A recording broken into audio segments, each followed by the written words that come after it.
முதல்ல இயேசுகிட்ட வரும்போது ஒரு சமாதானத்துக்காகவோ ஒரு சுகத்துக்காகவோ விடுதலைக்காகவோ வரோம்.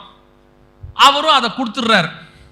அப்புறம் கொஞ்ச நாள் கழிச்சு என் பையனுக்கு ஒரு நல்ல வேலை கிடைக்கணும், என் பொண்ணுக்கு ஒரு நல்ல வரன் கிடைக்கணும், இந்த குரலை முதல்ல மாத்துங்க. இயேசுநாதருக்கே டென்ஷன் ஆகுது. சில ஆள்லாம் ஜெபத்துக்கு வருதுன்னா இயேசுவே டென்ஷன் ஆகுற.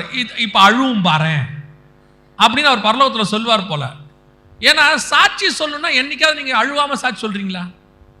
நல்ல சாட்சி கூட நீங்க அழுதுன்னு தானே சொல்றீங்க. அழுவுற சாட்சியை அழுதுகிட்டு சொல்லுங்க, தப்பு கிடையாது. சும்மா இருக்கிற சாட்சி கூட எவனோ சொல்லிட்டான் போல, நீ கொஞ்சம் ஏத்த இறக்கமா சொன்னாதான் யாராவது கேட்பாங்க.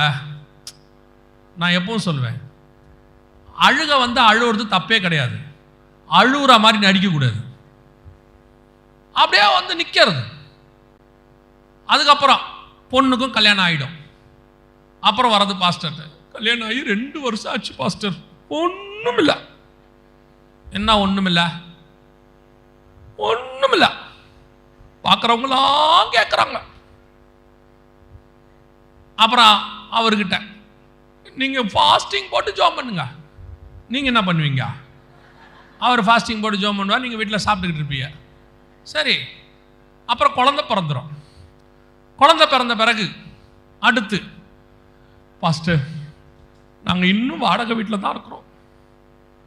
முந்தி நான் மட்டும் இருந்தால் பரவாயில்ல, இப்போ மருமக பேரன் பேத்தி எல்லாம் வந்துருச்சு.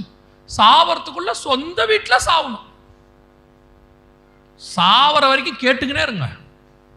அப்புறம் சாகும் போது கூட சும்மா சாவறது இல்லை, சாகும் போது சொல்லிட்டு சாவறது. பாஸ்டர் கையால தான் எனக்கு அடக்காரதனை நடக்கணும்.